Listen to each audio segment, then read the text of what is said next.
Halo semuanya, selamat datang di channel Snow Happy ya. Dan ini adalah video pertama di channel ini. Sebenarnya tujuan dibuat channel ini selain untuk kita bisa belajar bareng, kalaupun tidak jadi rupiah, setidaknya jadi amal jariah kan? Kali ini kita bakal bahas soal-soal Olimpiade IPA tingkat SD dengan santai aja ya. Kalau kalian terbantu dengan adanya video ini dan suka belajar bareng, kalian tepat banget nih dengan mengklik video ini. Video ini nantinya bakal ada 60 soal, yaitu 30 soal biologi dan 30 soal fisika. Tapi akan saya bagi-bagi menjadi beberapa video. Oke, tanpa panjang lebar, kita langsung aja bahas soal-soalnya. Oke, kita mulai dari soal nomor 1. Lingkaran P adalah kelompok hewan avertebrata. Q adalah hewan yang proses pembuahannya eksternal, sedangkan R hewan yang bernapas dengan insang. Apabila kamu memiliki hewan berikut, belalang, kerang, ikan mas, udang, dan kucing, maka hewan tersebut harus diletakkan secara berurutan pada nomor berapa aja. Baiklah, kita bahas satu persatu hewan-hewan yang diminta. Yang pertama adalah belalang. Belalang merupakan hewan avertebrata atau hewan yang tidak bertulang belakang. Kemudian pembuahannya dilakukan secara internal dan bernapas dengan trakea. Sehingga belalang hanya masuk dalam lingkaran P saja, yaitu merupakan hewan avertebrata. Masuk ke nomor 3. Kemudian kerang merupakan hewan avertebrata, pembuahannya eksternal dan bernapas dengan insang. Sehingga kerang itu masuk dalam lingkaran P, Q, dan R, yaitu nomor 1. Kemudian ikan mas masuk dalam lingkaran Q dan R karena pembuahannya secara eksternal dan bernapas dengan insang. Udang masuk dalam lingkaran P dan R, yaitu avertebrata dan bernapas dengan insang. Udang ini pembuahannya secara umum secara eksternal, namun beberapa spesies udang memiliki mekanisme pembuahan internal atau semi-internal tergantung pada adaptasi spesies tersebut. Contohnya lobster ya. Kemudian kucing tidak termasuk dalam lingkaran manapun karena kucing itu merupakan vertebrata, kemudian pembuahannya secara internal dan bernapas dengan paru-paru. Dengan demikian jawaban yang tepat adalah untuk nomor 1, 3, 1, 4, 11, dan 8, yaitu pilihannya D. Selanjutnya di nomor 2, di sebuah sungai terdapat berbagai spesies yang saling berinteraksi. Berikut adalah beberapa spesies utama: alga, ikan kecil, ikan besar, burung, dan bakteri pengurai. Jika terjadi peningkatan populasi ikan besar secara tiba-tiba, hal yang tidak mungkin terjadi dalam ekosistem sungai tersebut adalah...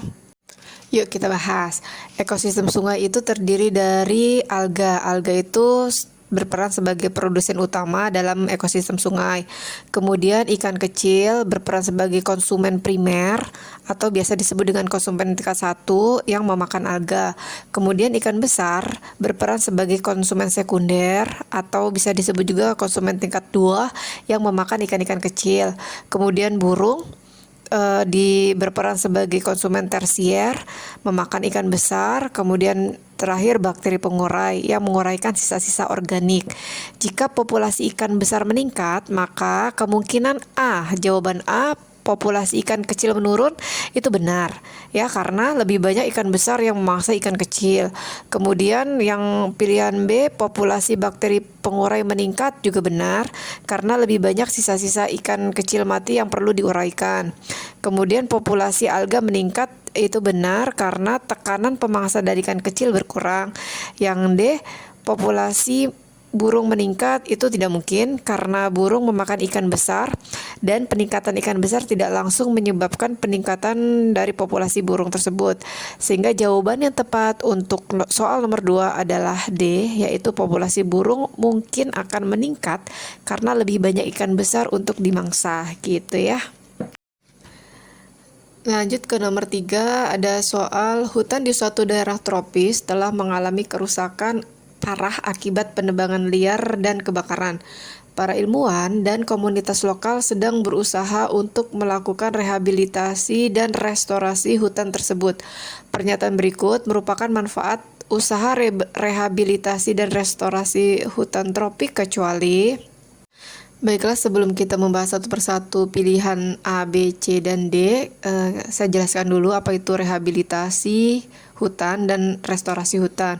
Rehabilitasi hutan itu bertujuan untuk memulihkan fungsi ekologis hutan yang telah rusak, tetapi tidak selalu mengembalikan hutan ke kondisi aslinya gitu ya. Jadi fokusnya adalah pada pemulihan produktivitas dan manfaat hutan tersebut. Sedangkan restorasi hutan yaitu tujuannya untuk mengembalikan hutan ke kondisi aslinya sebelum terjadi kerusakan. Kita lihat pilihan jawaban A, yaitu mengurangi emisi karbon. Hutan tropik menyerap karbon monoksida dari atmosfer yang membantu mengurangi efek perubahan iklim. Nah, pernyataan ini kurang tepat ya, atau lebih tepatnya tidak tepat. Kenapa? Karena hutan tropik menyerap karbon dioksida, bukan karbon monoksida. Karbon monoksida itu adalah gas beracun yang tidak diserap oleh hutan. Sehingga pernyataan A sudah jelas salah. Kita pilih jawaban yang kecualinya adalah yang A. Namun kita cek dulu jawaban B, C, dan D. Jawaban pilihan B itu melestarikan keanekaragaman hayati. Nah, hutan tropis adalah habitat bagi banyak spesies tumbuhan dan hewan termasuk spesies yang terancam punah. Restorasi hutan tropis ini akan membantu melestarikan keanekaragaman hayati ya. Jadi pilihan B ini benar. Kemudian merupakan sumber penghidupan. Hutan tropis menyediakan sumber daya penting seperti kayu, buah-buahan, dan obat-obatan bagi komunitas lokal. Restorasi hutan akan memastikan keberlanjutan sumber daya ini, sehingga jawaban C ini juga benar. Kemudian yang D, menjaga lingkungan. Nah, hutan tropis berperan dalam menyimpan cadangan air dan mencegah longsor terutama saat musim hujan. Restorasi hutan akan membantu menjaga keseimbangan lingkungan, sehingga jawaban yang D pun benar. Jadi kesimpulannya adalah pilihan A adalah jawaban yang kecuali, karena ditegaskan lagi bahwa kesalahannya adalah hutan tropis menyerap karbon dioksida, bukan karbon monoksida gitu ya. Nah, sekarang nomor 4, soalnya kebun binatang modern memiliki peran penting dalam upaya pelestarian hewan. Berikut merupakan pernyataan terkait manfaat kebun binatang dalam kontribusi terhadap kelestarian spesies hewan adalah, kita lihat jawaban yang A, kebun binatang menyediakan tempat rekreasi dan hiburan bagi masyarakat, sehingga meningkatkan apresiasi publik terhadap hewan. Di sini pernyataannya memang benar, tetapi ini bukan tujuan utama pelestarian ya. Kalau yang B, kebun binatang menghasilkan pendapatan melalui tiket masuk dan donasi yang digunakan untuk pemeliharaan hewan dan fasilitasnya. Ini juga pernyataannya benar, tetapi ini lebih terkait dengan operasional kebun binatang tersebut. Kemudian yang C, kebun binatang menjadi tempat penangkaran hewan yang terancam punah serta berperan dalam program reintroduksi hewan ke habitat aslinya. Nah, pernyataan ini adalah pernyataan yang benar dan juga ini adalah kontribusi langsung terhadap pelestarian dari spesies hewan ya. Sehingga jawaban yang benar adalah C. Dan yang kita cek yang D, kebun binatang menyimpan koleksi hewan yang menarik bagi penelitian, ilmiah, dan pendidikan lingkungan.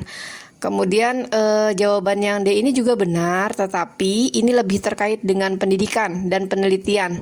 Sehingga jawaban yang tepat itu C. Oke.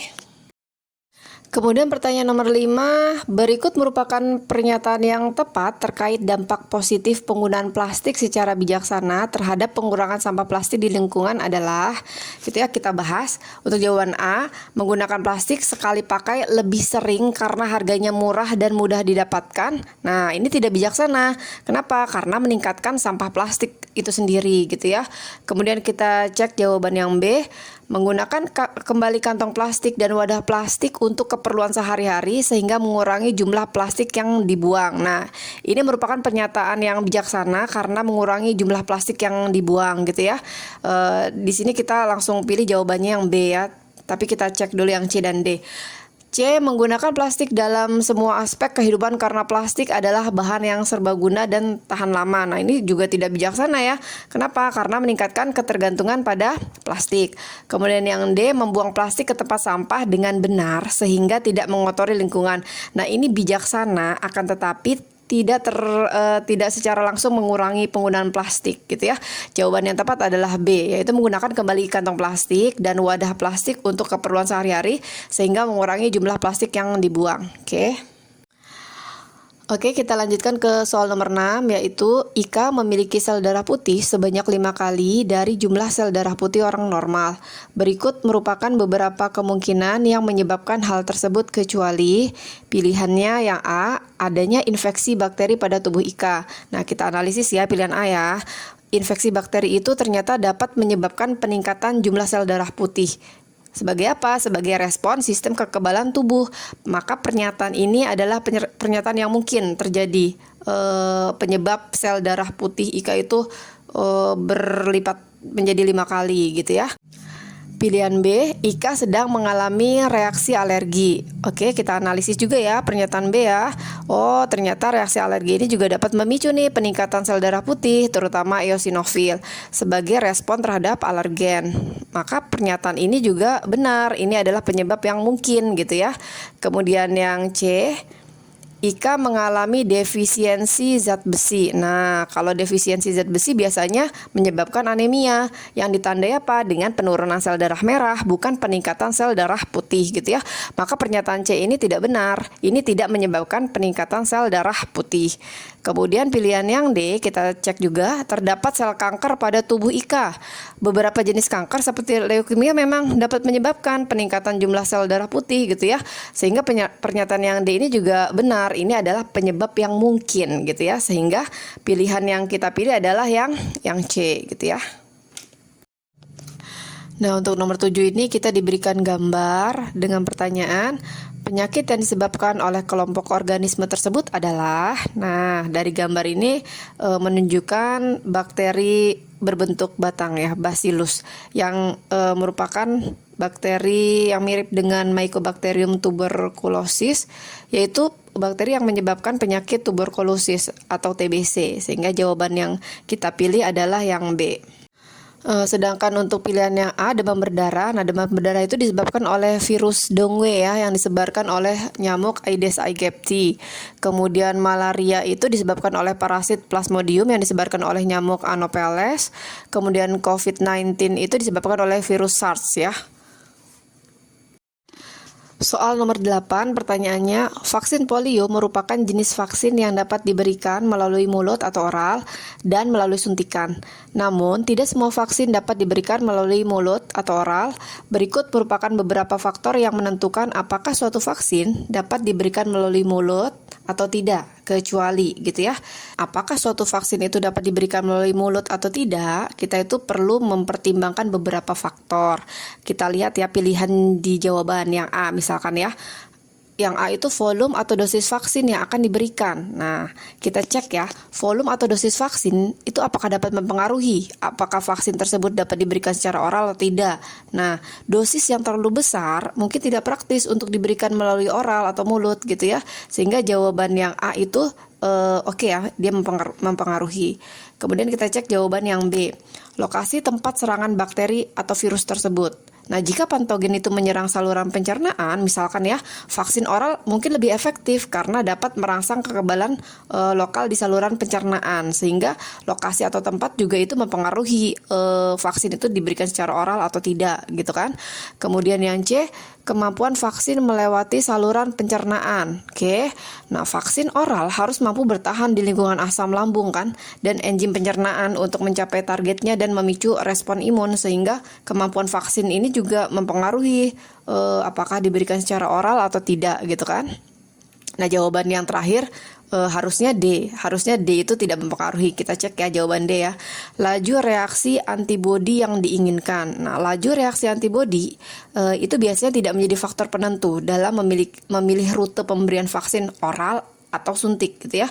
Maka rute pemberian itu lebih dipengaruhi oleh faktor-faktor seperti stabilitas vaksin, lokasi infeksi, dan kemampuan vaksin untuk memicu respon imun yang tepat gitu ya. Jadi jawaban yang tidak termasuk faktor penentu adalah yang D, yaitu laju reaksi antibodi yang diinginkan.